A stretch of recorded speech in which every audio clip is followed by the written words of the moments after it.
Hello students, class 11 business studies, new chapter number 9, Laghu Vyavasay ya small business.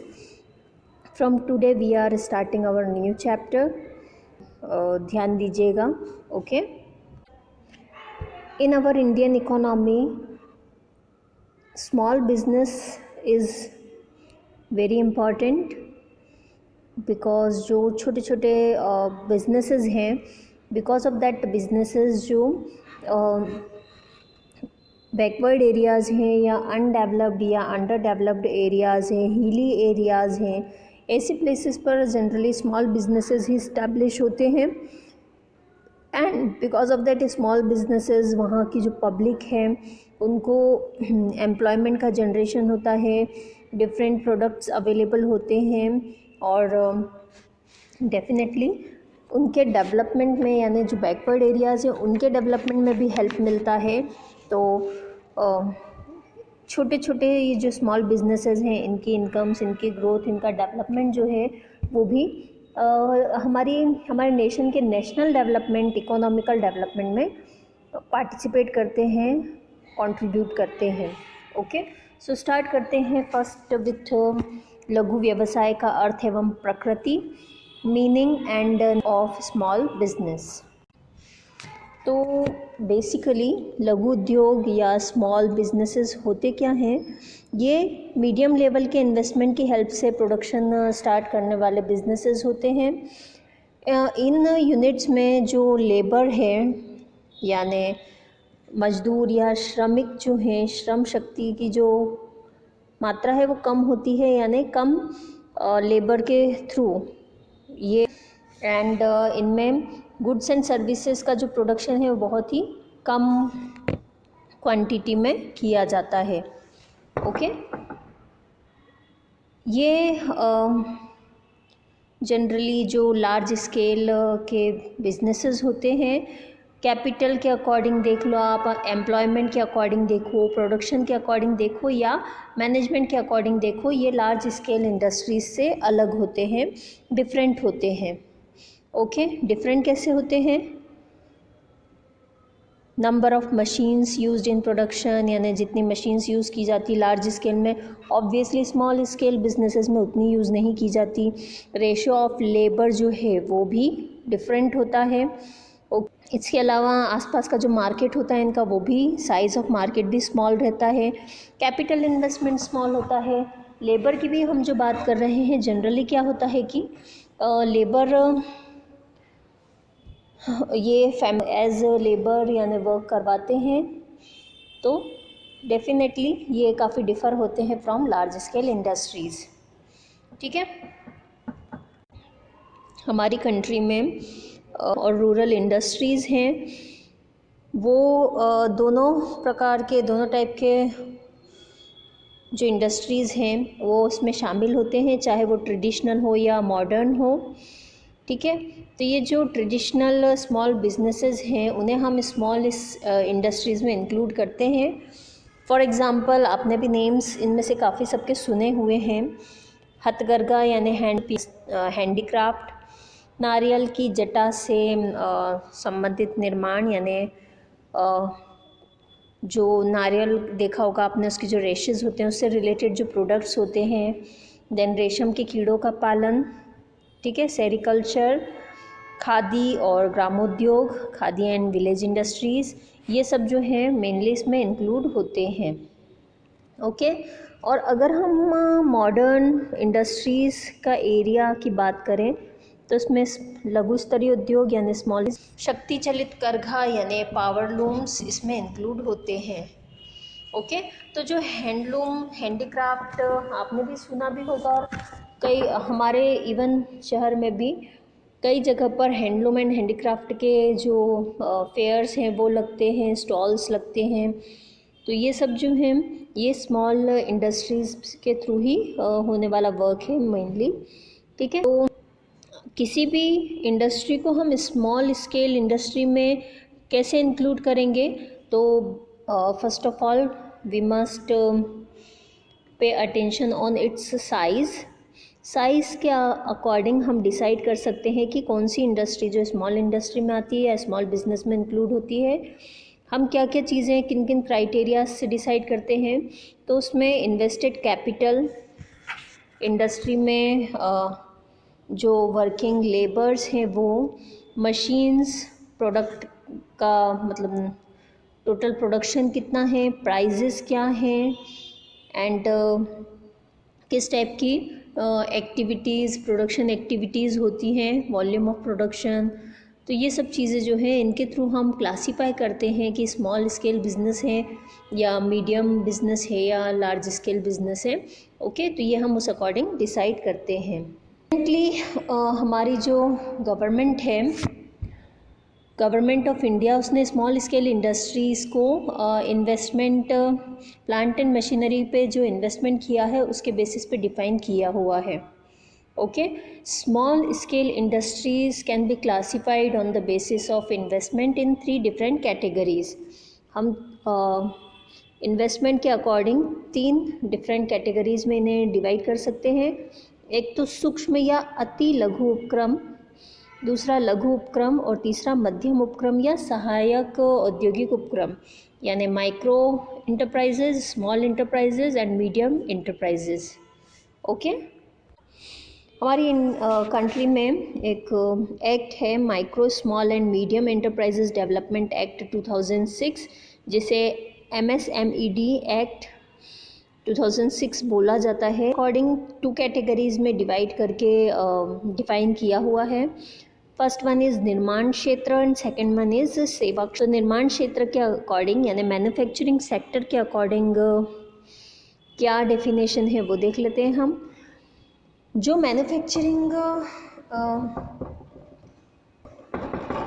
Sector है, इस sector में industrial development act 1951 के according जो plants and machinery में invested money है उसके according micro small and medium enterprises को define किया हुआ है। तो इन्वेस्टेड कैपिटल के अकॉर्डिंग कौन किस कैटेगरी में आता है? फर्स्ट ऑफ ऑल अगर हम बात करें अबाउट सूक्ष्म उपक्रम यानी स्मॉल एंड माइक्रो एंटरप्राइजेस, तो नॉट एक्सीडिंग 25 लाख यानी 25 लाख रुपीज़ से ज़्यादा नहीं होना चाहिए, होता है इस कंडीशन में। देन लघु उपक्रम यानी स्मॉल एंटरप्राइजेज 25 लाख से ज़्यादा एंड 5 करोड़ से कम का इन्वेस्टमेंट जो है वो स्मॉल इंटरप्राइजेस में होता है। एंड अगर हम बात करें मध्यम उपक्रम यानी medium enterprises, more than 5 crore but less than 10 crore का अमाउंट इन्वेस्टेड होता है मीडियम इंटरप्राइजेस में। Now if we talk about service sector और सेवा क्षेत्र, तो ऑब्वियसली यहाँ पर प्लांट्स एंड मशीनरीज तो ज़्यादा यूज़ में आती नहीं है। ओके, सो जो उनके अकॉर्डिंग जो रिक्वायर्ड इक्विपमेंट्स हैं उनमें इन्वेस्टेड कैपिटल के अकॉर्डिंग इनमें क्लासिफिकेशन किया जाता है। हम उपक्रम की बात करें तो माइक्रो एंटरप्राइजेस में 10 लाख रुपीज़ से ज़्यादा इन्वेस्टमेंट नहीं होता है। देन लघु उपक्रम या स्मॉल एंटरप्राइजेस की बात करें तो more than 10 lakh but less than 2 crore rupees invested in small enterprises. And if we talk about मध्यम उपक्रम यानी मीडियम एंटरप्राइजेस, तो more than 2 crore but less than 5 crore rupees invested होता है इसमें। ओके, तो meaning of small business. Now meaning के बाद है कैरेक्टरिस्टिक्स। कैरेक्टरिस्टिक्स क्या है इसके, हम बात करते हैं इसके बारे में। लघु व्यावसायिक उपक्रम की विशेषता या लक्षण, characteristics of small business enterprise. Small business enterprises में कैपिटल इन्वेस्टमेंट कम अमाउंट में करना होता है। जनरली ये जो स्मॉल बिजनेस एंटरप्राइजेज होते हैं ये करने वाली इंडस्ट्रीज़ होती हैं, यानी ओनर जो है वो खुद ही बिज़नेस को मैनेज करता है और यानी वो ओनर भी होता है और मैनेजमेंट का जो की जो रिस्पॉन्सिबिलिटी है उसे भी वो ही अकेला बियर करता है। ये enterprises generally local and regional market की डिमांड्स के अकॉर्डिंग प्रोडक्शन करते हैं प्रोडक्ट का। ओके, इस टाइप के जो बिजनेसेस हैं वो मैन्युफैक्चरिंग एंड सर्विस सेक्टर दोनों में वर्क करते हैं। जो स्मॉल बिजनेसेस हैं इन्हें अगर मटेरियल और लेबर अवेलेबल हो जाता है तो ये कहीं भी अपना बिजनेस स्टार्ट कर सकते हैं। इवन गवर्नमेंट के थ्रू भी types of discounts and rebate schemes जो है वो प्रोवाइड की जाती है for promotion of this kind of businesses. Okay, and इस टाइप के जो बिजनेसेस होते हैं जनरली वो या तो सोल प्रोप्राइटरशिप के फॉर्म में और पार्टनरशिप फॉर्म के फॉर्म में ऑर्गेनाइज होते हैं। स्मॉल बिजनेसेस के जो ओनर होते हैं अनलिमिटेड होती है एंड इसमें लेबर फोर्स की रिक्वायरमेंट ज़्यादा होती है। ओके, तो ऑब्वियसली बिजनेसेस हैं ये एम्प्लॉयमेंट जनरेशन का एक बहुत ही अच्छा सोर्स होते हैं रूरल और बैकवर्ड एरियाज़ के अकॉर्डिंग। ओके, एंड इस टाइप के जो बिजनेसेस होते हैं उनमें इनोवेशन और स्पेशलाइजेशन जनरली नहीं पाया जाता या बहुत ओके, ऑब्वियसली जब फाइनेंशियल रिसोर्सेज कम होंगे और मॉडर्नाइजेशन नहीं होगा या न्यू मशीनरीज नहीं होंगी तो इनोवेशन होने के चांसेस उस अकॉर्डिंग ऑब्वियसली कम रहते हैं। Okay, now next is objectives of small business. इसमें मेन इनका ऑब्जेक्टिव होता है अनएम्प्लॉयमेंट की जो प्रॉब्लम है उसको रिड्यूस ज़्यादा एम्प्लॉयमेंट जनरेट करने का। सेकंड मेन ऑब्जेक्टिव होता है इनका इकोनॉमिक पावर्स को डिस्ट्रीब्यूट करना। इकोनॉमिक पावर्स का जो सेंट्रलाइजेशन है उसको रिड्यूस करके उसे डिसेंट्रलाइज करना। ओके, थ्रू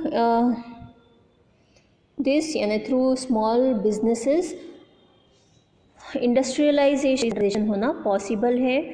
इससे कंट्री में जो इकोनॉमिक डेवलपमेंट है वो एक प्रॉपर बैलेंस के साथ होने के चांसेस बढ़ जाते हैं। ओके, यहाँ मेनली जो ह्यूमन लेबर है उसको उसके ऊपर ज़्यादा ध्यान दिया जाता है, उसका ज़्यादा यूज़ होता है ऑब्वियसली बिकॉज ये हेवी एंड ऑटोमेटिक मशीनरीज़ को यूज़ नहीं कर सकते हैं, कंज्यूम नहीं कर सकते हैं, इंडेंट रहते हैं और बिकॉज ऑफ दिस औद्योगिक शांति की स्थापना होती है क्योंकि जहाँ लेबर ज़्यादा वर्क करेंगे ह्यूमन लेबर डेफिनेटली वो सेटिस्फाइड रहेंगे कि उनको वर्क मिल रहा है और वो काम कर पा रहे हैं, उनकी जॉब सिक्योर है। ओके, इस टाइप के बिजनेस कंट्री की जो का कल्चर है या सिविलाइजेशन है वो सेफ होता है, सिक्योर होता है। हम भी देख सकते हैं हमारे यहाँ जो बहुत ही ऐसे कल्चरल बेस्ड जो प्रोडक्ट्स हैं उनका प्रोडक्शन बिजनेसेस के थ्रू ही किया जाता है। वैसा प्रोडक्शन जनरली वही करते हैं जैसे हैंडीक्राफ्ट हो गया, हैंडलूम हो गया, खादी ग्रामोद्योग हो गया। ये सब चीज़ें जो हैं जनरली स्मॉल बिजनेसेस के थ्रू ही इनमें प्रोडक्शन का वर्क किया जाता है। तो ये कंट्री के जो कल्चरल और सिविलाइजेशन से रिलेटेड वर्क हैं उसमें इंक्लूड रहते हैं। ओके, देन नेचुरल रिसोर्सेज का ऑप्टिमम यूटिलाइजेशन हो सके ये इनके थ्रू इंश्योर होता है। Next, simple living and high thinking वाली जो फीलिंग है वो इनके थ्रू मोटिवेट होती है, जनरेट होती है, क्रिएट होती है। ओके, ये एक बहुत अच्छा सोर्स है फॉरेन एक्सचेंज के अर्निंग का बिकॉज़ हमारे यहाँ से भी इवन अगर हम हमारी कंट्री की बात करें तो काफ़ी सारा हैंडलूम, हैंडीक्राफ्ट मटेरियल और प्रोडक्शन जो है वो प्रोडक्ट्स जो हैं वो फॉरेन में सेल होते हैं। तो ऑब्वियसली एक बहुत अच्छा सोर्स है करेंसी को, फॉरेन करेंसी को अर्न कर। Then best quality product provide करना जनरल पब्लिक को, ये भी इनका एम होता है बिकॉज़ जितना अच्छा प्रोडक्शन करेंगे उतना ही कंजम्पशन ज़्यादा होगा। तो डेफिनेटली इनका मेन जो ऑब्जेक्टिव होता है वो होता है बेस्ट क्वालिटी गुड्स प्रोवाइड करना पब्लिक को। ठीक है, इसके अलावा कंटिन्यूस प्रोडक्शन और इकोनॉमी में कंटिन्यूस पार्टिसिपेशन, ये भी इनका एक मेन इम्पॉर्टेंट ऑब्जेक्टिव होता है। ठीक है, तो ये सब जो हैं बहुत इम्पॉर्टेंट रोल प्ले करते हैं। इनका ऑब्जेक्ट है employment generation, cultural and civilization से रिलेटेड चीज़ों को प्रमोट करना, और ह्यूमन लेबर को प्रमोट करना, साथ ही साथ हाई क्वालिटी गुड्स प्रोवाइड करना। ओके, तो स्मॉल बिजनेस के मीनिंग, कैरेक्टरिस्टिक्स एंड ऑब्जेक्टिव्स समझ में आए होंगे। Thank you.